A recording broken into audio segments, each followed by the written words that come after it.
Happy New Year, everybody, and what a year it's been for us here at MukamiTV. I am so happy to be able to take stock with you of some of the most impactful moments of the show and our journey together to inspire, empower, and transform lives through our stories. Keep it locked.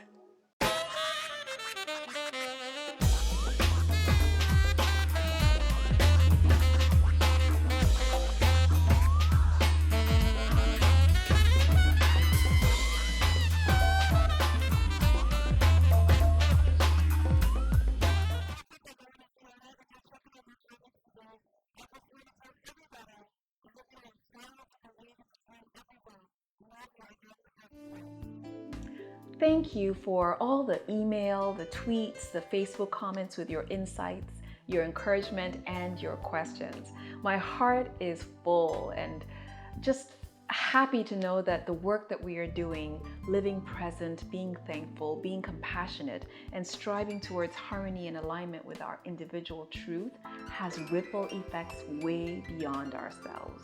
I was lying in bed one day. The blinds were drawn. The room was dark. I was feeling terrible. And my sister came by. And without my prompting, I had no energy to even prompt her. Without my asking, she pulled me up and sat me up and fluffed my pillows and sat me up. Opened up the blinds, opened up all the curtains, let the sunshine shine in my room. She had assistants and they helped me to get into the tub. She fixed me a bowl of ice cream and let me eat the ice cream in the tub. And just that day, she actually breathed humanity into me. I felt so dead to the world. I had all these thoughts racing through my head. I was still alive in my brain, but my body just wasn't responding. And this woman breathed life into me because she anticipated my needs. How we underestimate the power of compassion. And I'm not talking about the pious, look at me, I'm such a good person kind, but that genuine drive to make an anonymous, loving gesture on behalf of another, to give up something you really value like your time or your money to help someone that may not have anything to offer in kind. It's a form of love rooted in humility that would motivate you to say a prayer or send positive thoughts and energy towards someone that regards themselves as your enemy, someone that may not deserve it, someone that has hurt or betrayed you. True compassion is giving yourself permission against current social construct to respond to those tugs at your heart from a cry for help from a stranger on the street, or spontaneously honoring someone you don't know with a genuine compliment when you feel like crap. It's making a concerted effort to check in with friends and with family who you know may never reciprocate or truly appreciate your time or efforts. There's a quote by the Dalai Lama where he says, "Love and compassion are necessities, not luxuries. Without them, humanity cannot survive." It's true, compassion is life-sustaining. But what's been mind-blowing to me is realizing that while it requires you to give of yourself, ultimately it's an empowering gift to yourself. You can never underestimate how powerful your life experiences can build you and prepare you for your success stories. I really believe in that. Yeah, never underestimate the power of your failures to inform your successes. The new boss didn't like me from the get-go. It took me a while to come to terms with the realization that we were mismatched, and at what seemed to be such a crucial point in my career. It didn't matter how many late nights or weekends that I worked, or that I was loyal, highly motivated, and self-driven. It didn't matter that I poured my heart and my soul into the job because I viewed this role, this opportunity, and every assignment as my turn, my opportunity to represent, to serve, to model the leadership skills that I was honing. Yes, I have to admit I'm one of those who genuinely believes that each one of us has a powerful contribution to make through acts of service. And in that moment, this job was my incredible opportunity to serve. So I gave it my everything. I was invested mind, heart, and soul, and I cared deeply.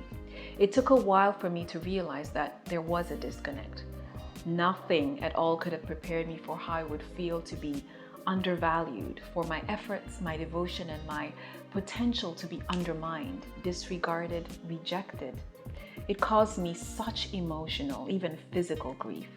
I did my best to keep going, to fit into that very small space that had been carved out for me. But the truth was, I was suffocating. My hopes, my dreams, my spirit, they were crushed and dying. The work became mundane, the motivation ebbed, the long hours and time away from my loved ones became excruciating. The imbalance was starkly skewed against me, and everything I truly believed was lost. I know someone out there can relate to this story. Well, that was years ago, before the shift in my life happened. Some could argue that it was karmic or that it was self-induced. I believe that it was divinely orchestrated, an aha moment so powerful that I was empowered to get on a completely different path. Or maybe should I say my life was realigned with purpose. And look at me now. My heart is hopeful. My spirit is light. I am free, just being me, doing what I am most passionate about, chasing my wildest dreams and seeking to fulfill the highest expression of myself in every area of my life. I believe humans are learning until the day they die, and I'm still learning and I'm still evolving and changing. But I find that they have forced me to grow and forced me to look inside myself and roll some of the things around in my hands that I've never dealt with as a child, as a growing woman. And when you have kids, they're just a reflection. They're just a mirror. They show you back what you really are. And sometimes you have to really look at those things and toy with them and say, I could be better, or I could be different, or let me just look at this. So it's become a daily meditation for me. Lord, help me see myself the way you see me. I came across the most interesting posting on Facebook early last year. It was a whiteboard illustration of a man and a woman standing in front of a mirror. The man is admiring a tall, thick-haired, well-built reflection of himself. Funny thing is that in reality, he's a little over his ideal weight, is losing some hair, and a tad shorter than he's perceived himself to be. But hey, he doesn't see that. The woman, on the other hand, looking at herself, isn't enjoying her reflection nearly as much. All she sees are flabby arms, a drooping pooch, thick thighs, and a reflection 20 to 30 pounds heavier than what her reality is. Truth be told, this woman is stunning, gorgeous eyes, perfectly proportioned with enviable curves and the most radiant, flawless skin. But she doesn't see any of that. The illustration was meant to be a comical male-female comparative, and it got a lot of laughs, but what a somber aha moment I had.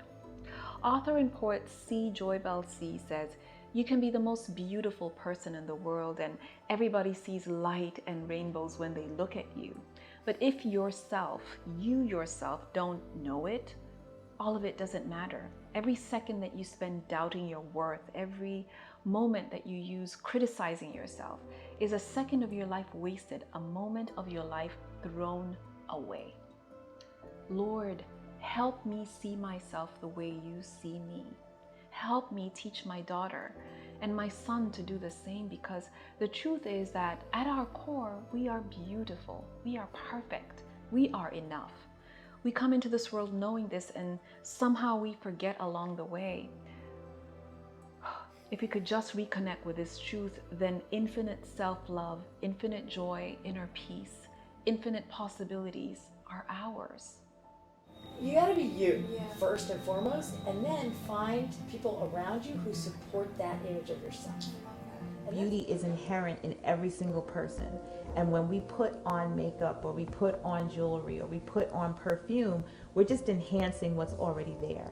Maybe we're giving ourselves some confidence. Maybe we're creating a new character, becoming a new person. You know, we feel down today and we need to be confident, so we're going to put on a confident fragrance and a bold lipstick to help us feel better. But it doesn't make us more or less beautiful. It just enhances what's already there. And if you can't feel it on the inside, it's never going to show on the outside. We've laughed, we've cried, we've grown leaps and bounds since this journey began. The lessons have been invaluable. That pain, fear, exhaustion, guilt and shame, inadequacy even, all these make us human. They are a necessary part of our growth and evolution. Our stories of survival, accomplishment, and hope remind us to hang in there when it's dark, lonely, and hard, that the sun comes up eventually. They challenge us to make the time for the powerful act of gratitude. Giving thanks for the people and the circumstances that have been used to get our attention awakens us to a new level of consciousness. Our stories assure us that we are enough, that change is coming, that the divine author and finisher of this amazing universe of ours conspires continuously on our behalf. And when that wind of change blows, that we must throw caution and deep dive in. By doing this, we open ourselves to strength, rejuvenation, new beginnings, infinite possibilities, and all that is good. I'm excited about 2013. It's got the makings of phenomenal written all over it. Spread your wings, spread the word. Let me know what you're thinking, and keep watching MukamiTV, where your stories are inspiring, empowering, and transforming lives. Blessings and much love to you.